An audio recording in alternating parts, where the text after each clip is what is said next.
क्या आपने कभी महसूस किया है कि एक साधारण सा ख्याल भी धीरे धीरे हमारी पूरी जिंदगी पर हावी हो जाता है? एक इच्छा जो शुरुआत में मासूम लगती है। काश मुझे वो चीज मिल जाए, काश मुझे वो पद मिल जाए, काश मुझे वो व्यक्ति मिल जाए। धीरे धीरे यही ख्याल आसक्ति बन जाता है। फिर वही आसक्ति हमें रात भर जगाती है, चैन छीन लेती है। और जब वह पूरी नहीं होती तो भीतर से आग की तरह क्रोध भड़क उठता है। क्रोध हमारे विवेक को जला देता है, और जब विवेक चला जाए तो समझ लीजिए जीवन धीरे धीरे विनाश की ओर बढ़ने लगता है। यही तो कहते हैं भगवान श्री कृष्ण कि इच्छा से लेकर विनाश तक की यह यात्रा हर इंसान के भीतर चलती रहती है, और अगर हम इसे न समझें तो पूरा जीवन दुख और पछतावे में बीत जाता है।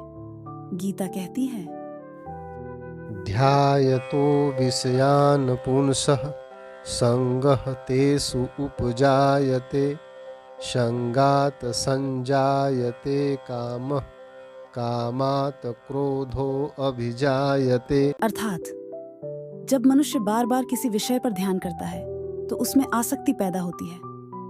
आसक्ति से इच्छा जन्म लेती है, और जब वह इच्छा पूरी नहीं होती तो क्रोध जन्म लेता है। सोचिए, मन जिस पर हमारा नियंत्रण होना चाहिए वही मन हमें खींचता रहता है बार बार उसी विषय की ओर, और हम स्वयं को रोक ही नहीं पाते। यही आसक्ति, यही मोह हमारी सबसे बड़ी कमजोरी बन जाती है। फिर कहते हैं श्री कृष्ण, क्रोधात् भवति सम्मोहः सम्मोहात् स्मृति विभ्रमः स्मृतिभ्रंशात् बुद्धिनाशो बुद्धिनाशात् प्रणश्यति। अर्थात क्रोध से मोह पैदा होता है, मोह से स्मृति यानी सही गलत का ज्ञान मिट जाता है। जब स्मृति खो जाए तो बुद्धि नष्ट हो जाती है, और जब बुद्धि नष्ट हो जाए तो मनुष्य स्वयं ही अपने पतन की ओर चला जाता है। यह है मनुष्य का सबसे खतरनाक चक्र। सोच से आसक्ति, आसक्ति से इच्छा, इच्छा से क्रोध, क्रोध से मोह, मोह से स्मृति का नाश, और अंत में बुद्धि का विनाश।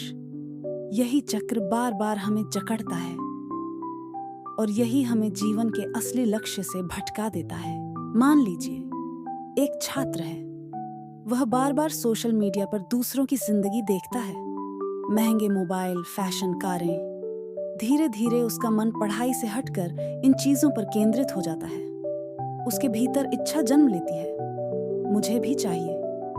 जब इच्छा पूरी नहीं होती तो वह चिड़चिड़ा हो जाता है, गुस्सा आता है, माता पिता से झगड़ता है, गुस्से में पढ़ाई छूट जाती है।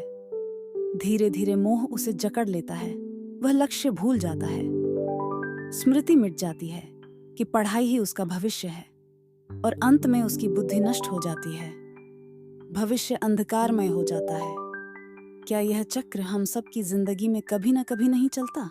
लेकिन श्री कृष्ण केवल समस्या नहीं बताते, वे उपाय भी देते हैं। मन को बार बार विषयों पर मत लगाओ, अपने विचारों को ऊंचा बनाओ, संगत बदलो और मन को भगवान की ओर लगाओ।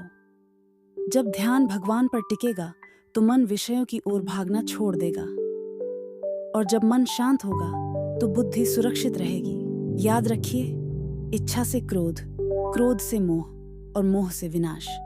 लेकिन अगर हम मन को सही दिशा दें तो बुद्धि सुरक्षित रहती है, और जहां बुद्धि सुरक्षित है वहां जीवन भी सुरक्षित है।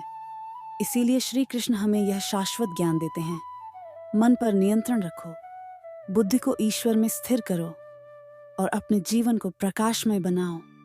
यही गीता का अमर संदेश है। धर्मशील मित्रों, यदि आपको धर्म कथा द्वारा प्रस्तुत गीता ज्ञान का यह प्रसंग अच्छा लगा तो इस चैनल को सब्सक्राइब करें। आपके सहयोग की अपेक्षा है। धन्यवाद।